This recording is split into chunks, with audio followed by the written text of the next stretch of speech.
Welcome to the Chosson and Kala Shmooze you wish you had but never got, part 28. As I have said before, I remind everybody it is important to listen to these discussions from beginning to end. They're labeled starting with intro all the way through part 1 through part 27. This is part 28. You can find it by Googling my YouTube channel and then looking at my playlist. There's a playlist in particular that has the Chosson and Kala Shmooze. What we're going to talk about today is a matter of high sensitivity. If need be, this might be possible to listen to on its own without the other Chosson and Kala Shmoozes, but I do think that there is a lot of benefit to context even on this issue. So today we're going to talk about pornography and sex addiction and masturbation. Now, the issue over here in particular is that even though these things are linked together in a popular sense, it's very important that we know the difference between addiction and not addiction, because there are people that certainly struggle with their Yetzer Hara, their good old-fashioned Yetzer Hara, which is a really good thing that we have one, because our desire is very important and powerful, and it's not a problem to have a desire. It's a good thing to have a desire. However, the sexual desires are strong, and especially in a culture that has a lot of messages of permissiveness and the like, it's certainly a challenge, although we do know that that even in times of the Gemara, they were quite aware that mi'utan ba'arayas, that the minority of people, but they chose to say three things, Lashon Hara and Gezel and Arayas, and they say mi'utan ba'arayas. That means that it's a significant enough minority to mention. We know that sexual issues, sexual needs are very powerful, and people are going to have challenges in that area. That doesn't make them into addicts. We know the famous Gemara in Kedushin, I think it's on Lamed Aleph or Lamed, where it talks about the Yetzer Hara is so strong that without the help of Hashem, it would be impossible to defeat it. That sounds very similar to one of the 12 steps, which is declaring yourself powerless to the addiction. But in any case, Yetzer Hara is not an addiction. Yetzer Hara, the desire, sexual desires, are a wonderful and important part of life, and without it, we would not be able to function very well. So, what we need to try to first understand is the different challenges that occur, and understand on what arena they're acting themselves out. In a general sense, although diagnosis itself is somewhat based on subjective criteria and determination, but there are some hallmarks of addiction that are helpful, because they do tell you that you're dealing with something different, even though perhaps in some ways your addiction, because it's you, might be different than somebody else's addiction, and I think that that's a fair point. There also is a fair point that there is accumulated wisdom over decades of people struggling with addiction, and that accumulated wisdom from the recovery community is extremely valuable, because human nature follows certain behavior patterns, and sometimes it's very difficult to battle against those behavior patterns. And so the accumulated wisdom of many people who have tried for so long, and some have been successful and some have not, in being sober, and their traditions, such as the recovery community of the 12-step programs, is valuable. I should add that because AA, Alcoholics Anonymous, not Sex and Love Anonymous or other types of anonymous groups, but AA has its origins I believe in the 1930s or the 1920s, and you have people in AA groups, some of them who are 25, 30 years sober. You're dealing with an extremely strong tradition, and that if somebody is interested in going to a 12-step group and learning about it with an addiction, it might be very useful to go to an AA group, because the power of their recovery, their brutal self-honesty, and the depth of their tradition and shared experience is much longer than any other recovery group. And again, all you'd have to do is just substitute your process, whatever you do, with the word alcohol. So there are different things that people do, whether it's gambling or pornography or masturbation and such. But again, I want to be clear that not every Yetzer Hara problem is an addiction. So let's start with what are some general criteria for addiction. There's something that's known as tolerance, which is that oftentimes when someone is in the throes of an addiction, they will become more numbed to whatever that stimulant is, whether it's a drug or it's a process like looking at pornography or masturbation. It will tend to become numb, and then you would need a higher dose. So if it's a opiate, that's actually one of the big problems of opiate overdoses, which is that people develop a tolerance. So you can take a normal person, if they took 10 oxycodone pills, it would kill them. But someone who's built up a tolerance, their body even has physically built up a tolerance, and they could take 10 of those pills just to achieve the same high that they originally achieved with one pill. And what happens is, if they become sober, let's say for 30 days or 60 days, and then they slip, they're used to taking 10 pills, but their body is not. So they take 10 pills and it kills them. And that's a big cause for opiate overdose. But the fact is that it doesn't matter what your particular addiction is. Tolerance, the fact that it goes up, is one of the hallmarks. Although there are people who can be addicted and they could somehow or another remain in a steady state, and that's akin to imagine somebody who's treading water. The appearance is that they're staying the same. In reality, they're going down, and then they're moving themselves enough to go up, and then they're going down, and they're moving themselves enough to go up. So what they're doing is they've achieved some state of equilibrium with a process that any moment can sink them. And there certainly can be addicts who are able to abstain enough that their tolerance doesn't build. So they cycle in and out of abstention to addiction, abstention to addiction, and I should say addictive behaviors, because part of the recovery community's traditions are once an addict, always an addict. You don't get cured from addiction. You learn ways to manage and work with your addiction disease. And I'm not going to quibble about whether these things are diseases or not. What I am saying is that the addiction community has decades of shared wisdom that people who have successfully battled their addictions and remain sober use their wisdom and their techniques. And that's something that's really important. It doesn't matter whether it's scientifically proven or not. Mother's love is also not scientifically proven, but mother's love is an extremely helpful thing for people.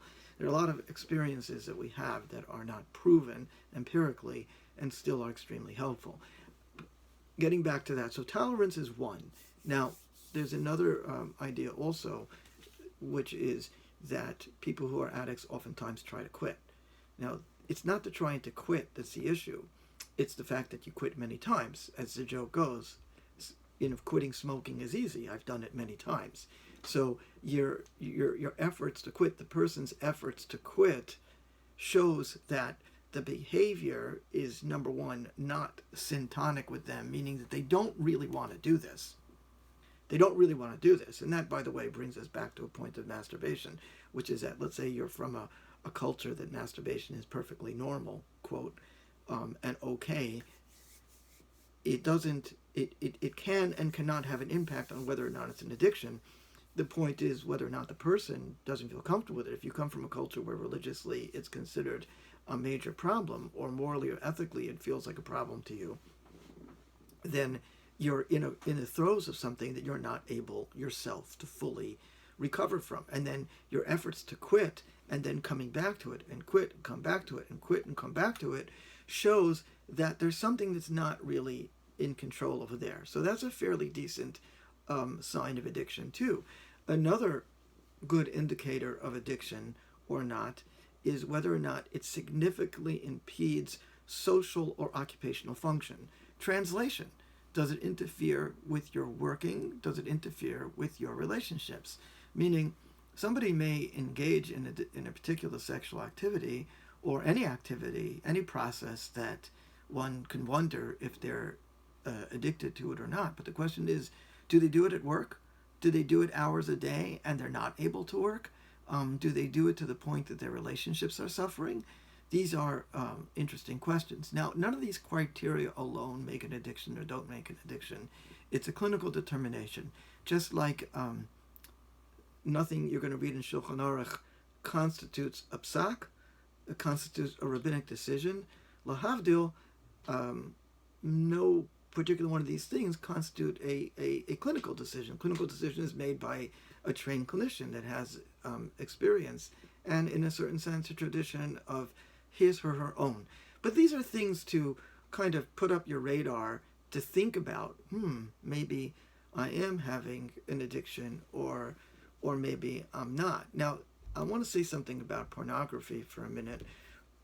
I want to warn people how dangerous tolerance is, especially in regard to pornography, because if one is looking at, let's say, let us call it heteronormal sex, it might be stimulating and exciting. In fact, it probably would be, not might be, stimulating and exciting for most people. Men and women will find that stimulating. And if the fact that they enjoy it is not itself an addiction. But here's the thing. What does happen is tolerance starts to build up. So for the sexuality to be stimulating, one needs to ratchet it up. And that's where the internet and pornography starts to get crazy.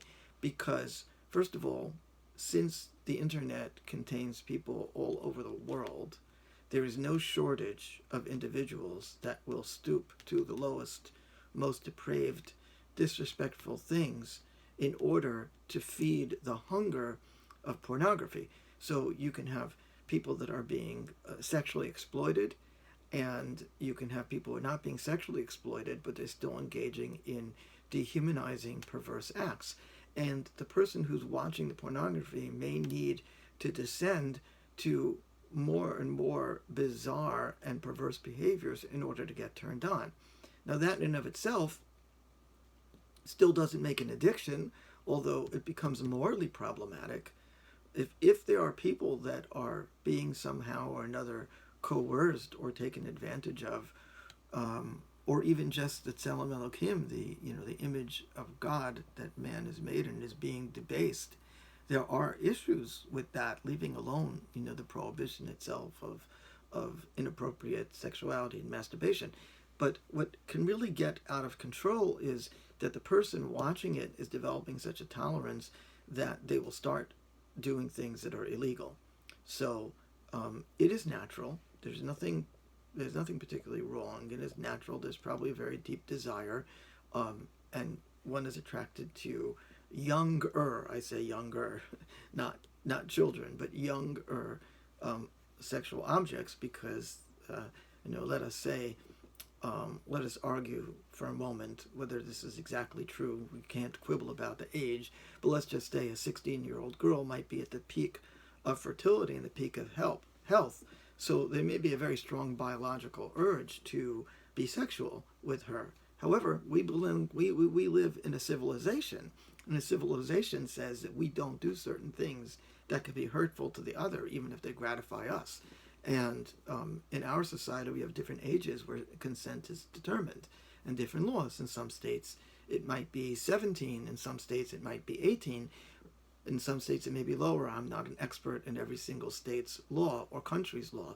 But the point is that there are young people that physically may look sexually mature and may be very arousing. And in and of itself, there's nothing particularly perverse about that, because we might be wired for that. But the behavior is perverse, because you're taking somebody who is not old enough and doesn't have the ability for consent, and they're being used. And then, so you have a whole genre of pornography on the internet of people that are young. In fact, I think one of the number one words searched on the internet, because servers like Google can actually look up what are the words. One of the number one words searched on the internet is the word teen. and they do not think we're talking about teen fashion here. So it's a serious issue in and of itself, but what becomes problematic is the person is looking for something more arousing and more interesting. And if it's, say, an 18-year-old actress who's posing as a teen, that's one thing. But where it starts to get fishy is that the hunger for something more authentic and more stimulating increases, and people get lured into things that are legally pedophilia, which means sexual exploitation of minors, and who knows how far a person would go, and eventually they can get in very deep trouble with the law. At least in the United States, it is a prohibition, it is a violation of federal law to possess lewd images of children, and children may be defined at even 16 or 17, depending on the age of consent. In fact, something really bizarre, and it shows you how complex the law is that if one teenager sexts another teenager, right, sends a text image of him or herself, the other teenager is now in possession of child pornography, and the teenager could actually be prosecuted for possession of lewd images of minors. This is a very serious matter. My point is that individuals who start getting sucked into the different vagaries and needs of the bizarre world of internet porn, and then we're not even talking about live webcams and all kinds of other crazy stuff, can really begin to not just endanger their soul or their heart, but actually be arrested and serve time in jail. And that is not a good thing, because while one can work on their personal recovery, it's a lot more helpful to still have your family and your life, unless your hitting bottom has to really be, sadly, being arrested. But I don't wish that on anybody. I think that's a horrible, terrible thing. The point is, that is why tolerance can be so serious, and why internet pornography can be so serious. Also, internet pornography can then lead to needing to act out for real. It could lead to going to massage parlors, eventually to prostitutes. Those things, again, aside from being morally problematic, they are extremely dangerous. You could get killed or mugged or beat up, whatever. This is just simply not something that a person should be doing. And the fact that a person is doing it tells you that the compulsion is so strong, that itself is close to an addiction, because why would someone put themselves in danger for something as naturally and easily accessible as sexuality? So there are a lot of problems, but what I want people to understand is, in the realm of addiction, there is a shared wisdom. And if you do believe, man or woman, because women also can become sex addicts too, man or woman, if you believe that you are suffering from addiction, starting to work with the kind of 12-step group is very helpful. And I advise at times considering even AA, just to feel the power of their recovery, because those people can be very serious. I also say 12-step groups are lahavdol, like minyanim. Every minyan has a different ruach, has a different spirit, and sometimes you have to try a few to find the one that really fits for you. So don't give up if you go to one 12-step group and it really doesn't feel right to you. It's very possible that it's not right.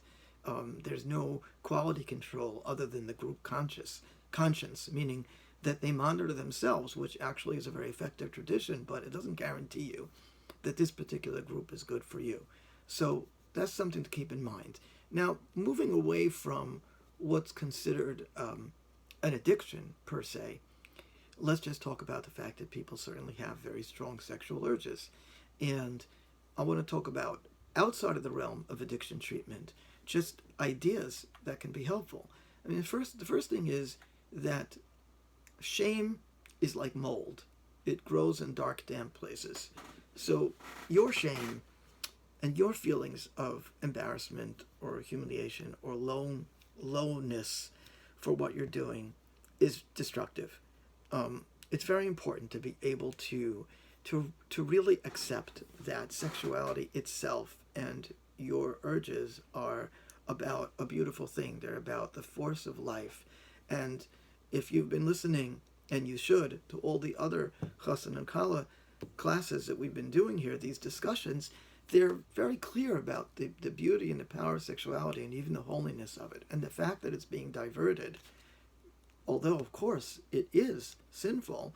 If you're a religious person, that's what you believe and that's what you should believe. But the point is that the power of it and the deepness of it is real and significant. And it's something that, in the end, shame is not helpful about.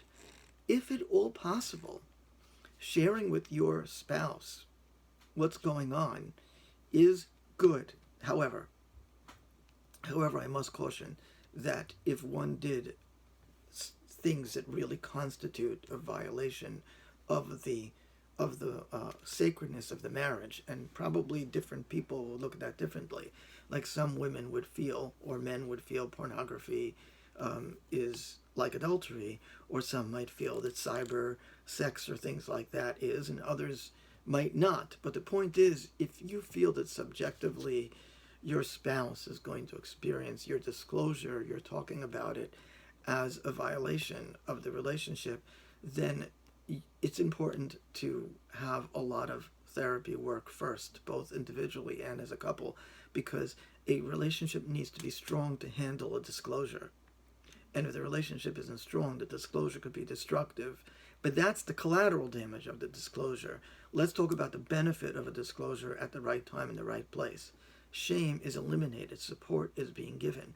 Wouldn't it be lovely if, say, a person is 5 or 6 days into their abstinence from pornography or masturbation or whatever it is that they're stuck with, and they can say to their spouse, of course, it's not your responsibility. You are not my sexual object to be used, or maybe even they can be forbidden to each other because of nida. But wouldn't it be lovely to just be able to say that I'm feeling really lusty now. I'm having a really hard time. Maybe you could give me just love or encouragement or support. And the talking out of those impulses are extremely helpful. Are they going to eliminate them? No, they're not going to eliminate them. These impulses should never go away.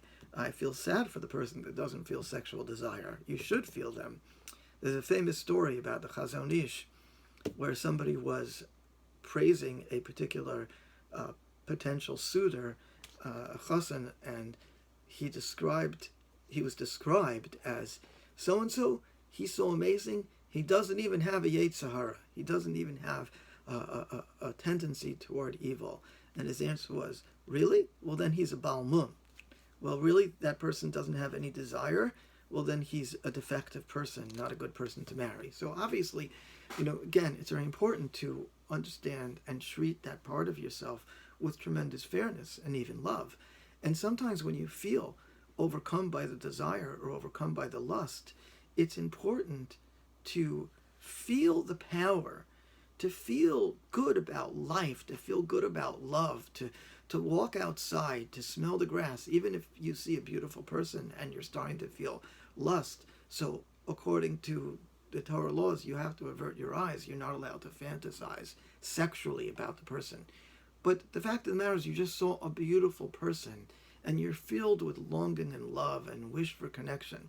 Take that longing, take that love, go somewhere with it. Talk to your spouse. If you can't talk to your spouse, talk to God. Find some way to deal with all that power. Because remember, there is a difference between sexual desire and addiction. And we should have sexual desire. On the other hand, addiction is considered a disease. And addiction is something that needs a lot more help.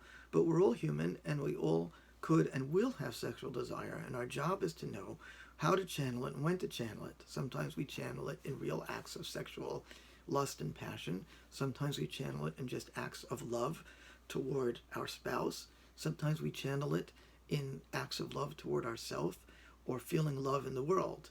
So this is what we can do. We can only be human. And actually the Ezer Mikodesh, I think in Simon Chaf Hey, in Shulchan Aruch Even HaEzer says, and he says it in regard to actually a matter very similar. The Torah was not given to angels. It was given to people.